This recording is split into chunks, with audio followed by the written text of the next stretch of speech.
By the third major cycle, the humans were no longer invisible. They were still underestimated, still spoken to with soft voices and lowered expectations, but they were noticed now. Their presence had weight, not the kind that pressed down, but the kind that held things together. Council members began to look toward the outer platform more often. Not openly, only for a moment. When a discussion stalled, eyes drifted. When a problem refused to resolve, silence fell, and someone would quietly ask if the humans had any data. Humans always did. Ambassador Lena Ortiz noticed the change, but she did not react to it. She kept her posture the same, calm, patient. She understood something important. Attention was dangerous. Too much attention could turn curiosity into fear. Fear made people act quickly. Humans preferred slow change. Behind the scenes, the human team had grown, not in number but in reach. They were now part of dozens of working groups: trade, transport, communication, environment, cultural exchange. They never asked to lead. Leadership followed them anyway. Ravi spent his days moving between systems, not physically but through data. He saw how decisions in one place caused effects far away. A trade rule here caused shortages there. A delay here caused anger somewhere else. Other species tended to solve problems where they appeared. Humans solved problems where they began. Amira continued her cultural work. She trained small mixed teams made of many species. She taught them how to speak without insulting, how to listen without assuming, how to pause before reacting. Some resisted. Others learned. Those who learned found their negotiations easier. They asked for more human guidance. Daniel Park kept watching. He watched who asked for help and who refused it. He noticed which species began to depend on human systems quietly, and which tried to rebuild their own versions instead. He shared his observations only with Lena. "They are splitting," he said during one quiet meeting. "Into what?" Lena asked. "Those who adapt," Daniel replied, "and those who feel threatened." Lena nodded. That was always going to happen. The threatened ones grew louder. A group of older, powerful species called for a review of all non-native systems used by the Council. They claimed security concerns. They claimed cultural erosion. They did not say the word human. They did not need to. The review process slowed everything. Projects paused, decisions waited, old arguments returned.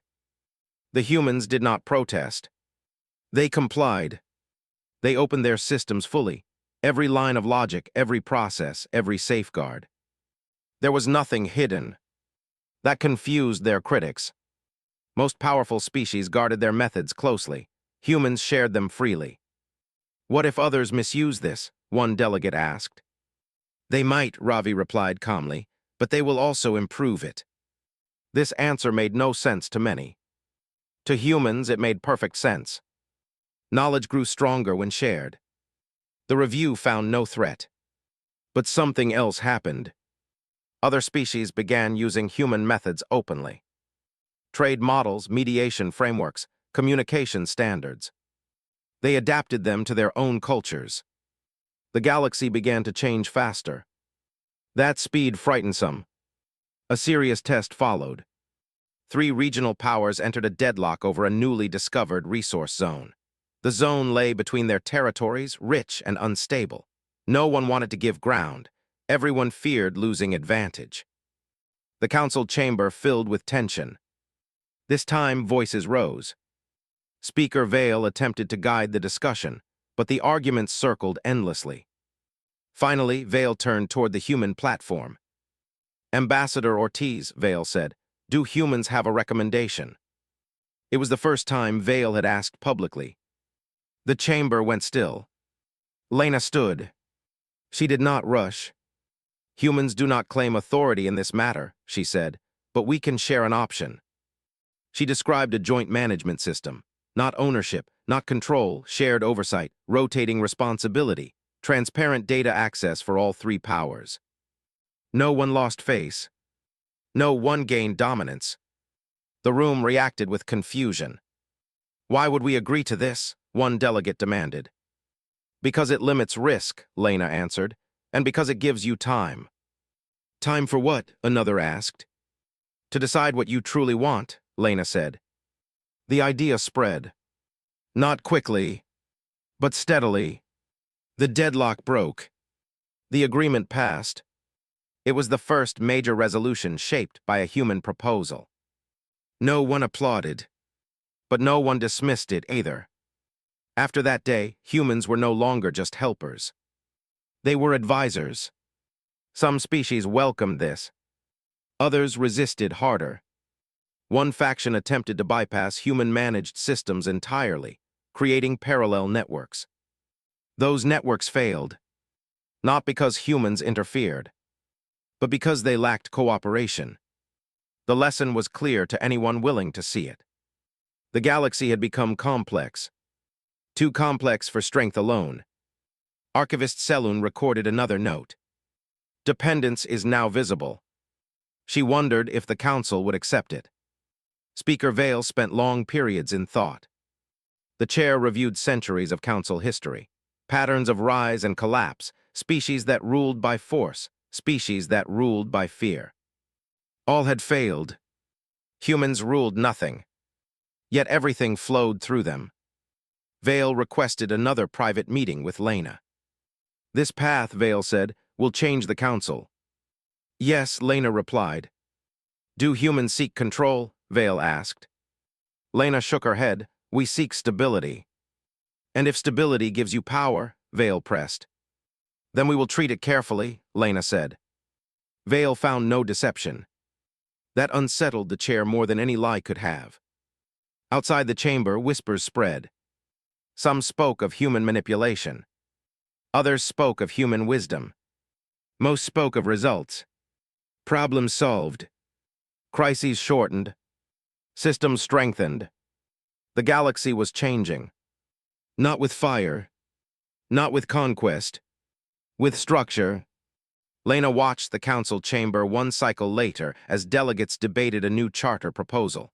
The words were different, but the ideas were familiar. Shared responsibility. Transparency. Adaptation. Human ideas. Presented by others. She allowed herself a small smile. Humanity was no longer knocking at the door. They were already inside. Not at the top, but at the center. And the council was beginning to understand something important.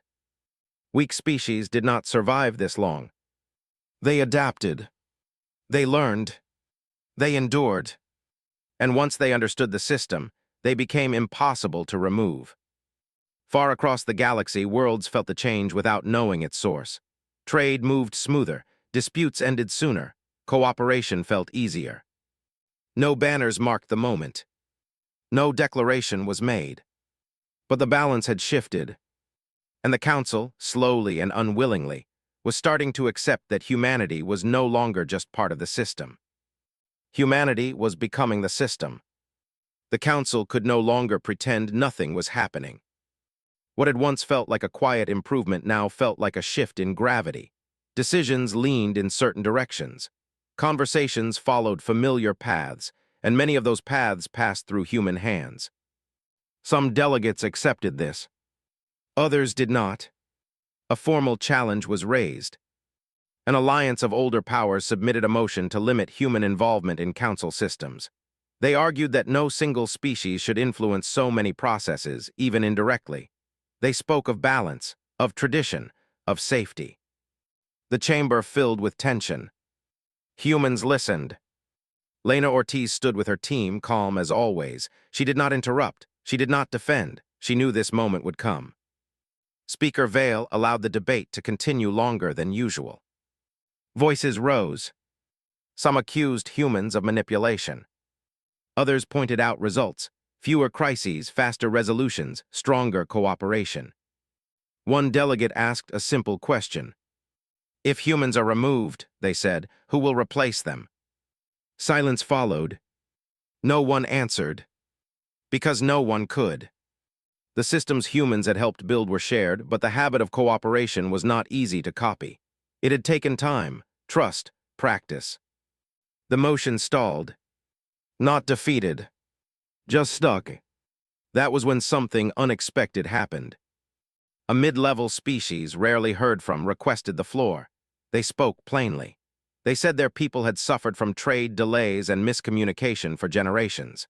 Since human involvement, their survival rates had improved. They were not powerful. They were alive. Others followed. Testimony after testimony. Stories, not numbers. Humans had not saved them with force. They had helped them understand. The Alliance withdrew the motion. Not because they were convinced. Because they were outnumbered. After that day, the Council changed its tone. Humans were invited openly into planning sessions. Not as guests. As necessary participants. Some resisted still. They worked around humans. Those efforts failed. A major infrastructure plan collapsed when human coordinators were excluded. Timelines slipped. Costs rose. Arguments returned. When humans were asked back, quietly, the project recovered. The pattern repeated. Archivist Selun wrote another note. Removal now causes damage. Speaker Vale reviewed this entry many times. The chair felt the weight of responsibility. The council had not chosen this path. It had grown into it. Vale requested a full report on humanity's long-term goals. The report surprised everyone. There were no demands. No plans for control. No attempt to reshape the galaxy into Earth's image. Only stability models. Projections of cooperation. Warnings about collapse if complexity outpaced trust. The humans had been planning for centuries. Not domination. Survival. The realization unsettled many. Humanity had faced collapse before. They had learned from it. They were applying those lessons now. Another crisis struck. A cultural misunderstanding escalated across multiple systems, threatening a chain of sanctions and retaliations. No weapons were involved, but economies began to strain. The council froze.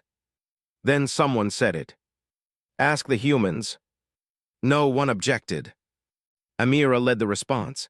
She brought together representatives from every side. She slowed the talks, forced pauses, required reflection. The tension eased. The crisis dissolved. This time the chamber did applaud. Not loudly, but sincerely.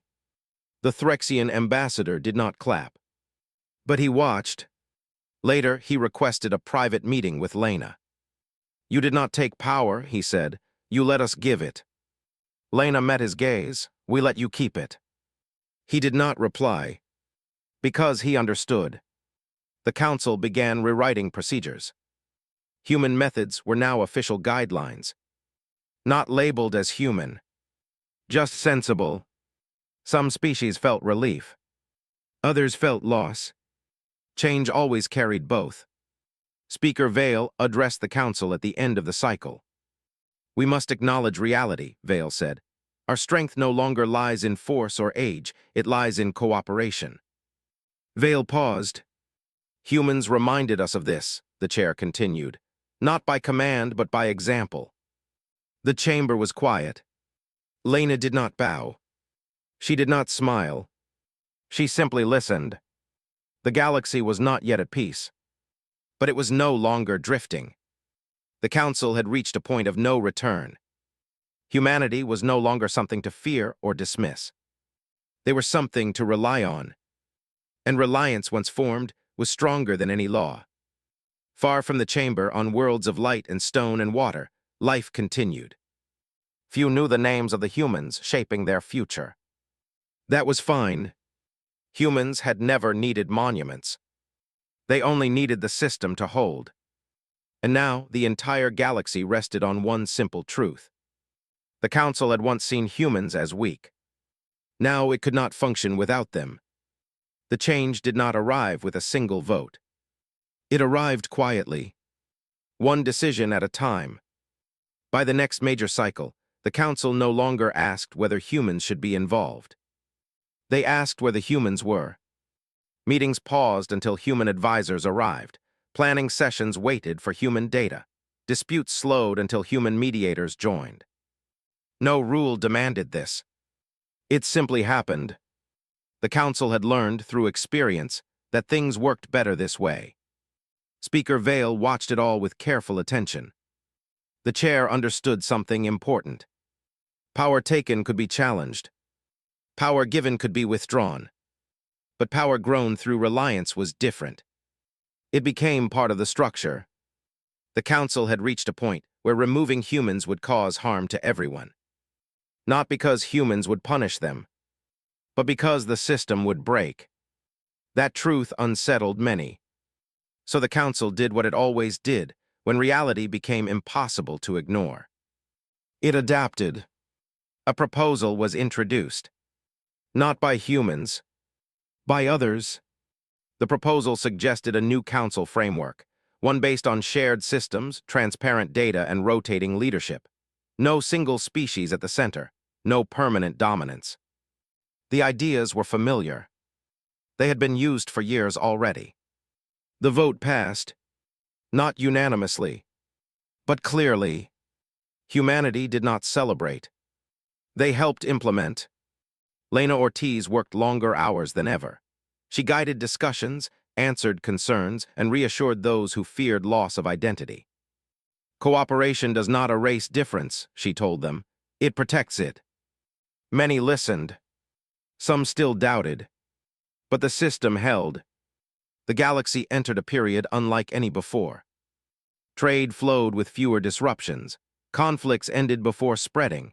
Shared projects replaced isolated efforts. It was not perfect. Nothing ever was. But it was stable. Archivist Selun recorded the era carefully. She named it the Quiet Alignment. Her final entry surprised even her. The humans never ruled, she wrote. They taught us how not to fall apart. The Threxian ambassador retired.